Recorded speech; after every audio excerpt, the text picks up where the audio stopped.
Shalom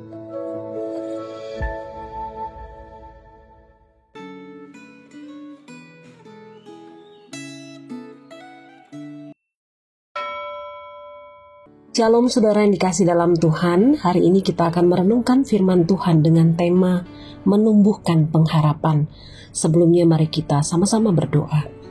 Tuhan, kami akan merenungkan firman-Mu. Bukakan mata kami, hati kami, pikiran kami supaya boleh diisi oleh firman-Mu. Dan bantu kami Tuhan untuk bertumbuh di dalam firman-Mu. Berkati waktu kami akan merenungkan firman-Mu ini, kami serahkan dalam tangan-Mu, dalam nama Tuhan Yesus kami berdoa. Amin. Saudaraku, firman Tuhan terambil dari 1 Tesalonika 2 ayat 13-20. Tapi kita hanya akan membaca ayat tertentu saja. Kita akan membaca dari ayat yang ke-19 sampai ayat yang ke-20. Demikian firman Tuhan. Sebab siapa pengharapan kami atau sukacita kami atau mahkota kemenangan kami di hadapan Yesus, Tuhan kita, pada waktu kedatangannya kalau bukan kamu? Sungguh, kamulah kemuliaan kami dan sukacita kami.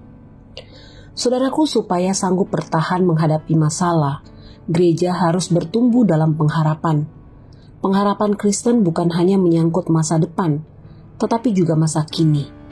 Pada umumnya manusia berharap pada kemakmuran dan kenyamanan. Sayangnya dosa membuat manusia cenderung mementingkan diri sendiri serta bersaing dan berebut dengan sesamanya. Kemajuan teknologi tidak memberi solusi, tetapi menambah kesenjangan kaya miskin.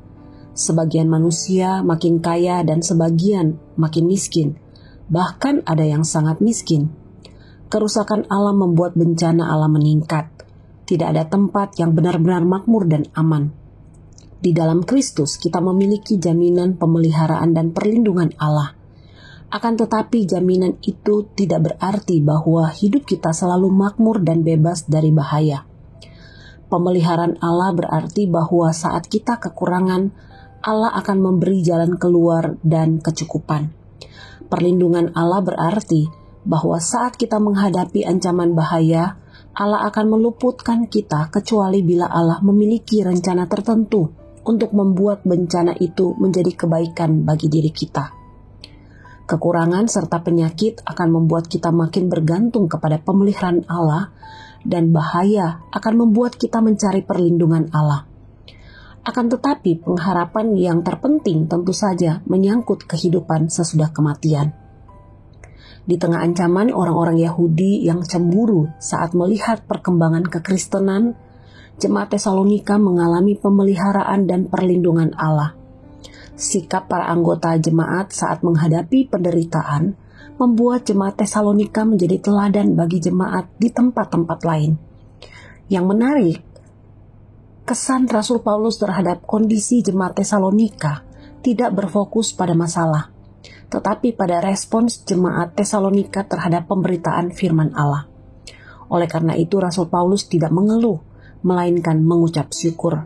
Dia tidak menjadi jerah karena penolakan orang-orang Yahudi, tetapi ia justru rindu untuk kembali melayani jemaat Tesalonika. Pelayanan Rasul Paulus di kota Tesalonika yang membuat dia melarikan diri ke kota Berea tidak meninggalkan trauma, melainkan membangkitkan pengharapan dan sukacita, karena pandangannya terarah kepada sukacita yang ia terima saat Kristus datang untuk kedua kali.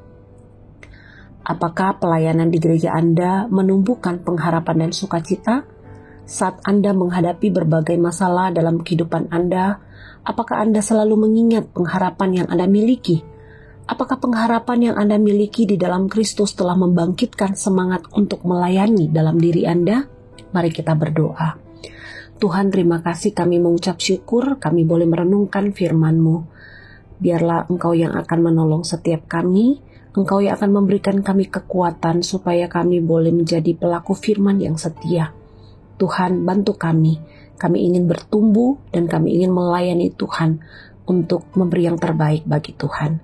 Terima kasih, kami bersyukur dan kiranya Engkau memberkati kami sepanjang hari ini. Dalam nama Tuhan Yesus kami berdoa. Amin.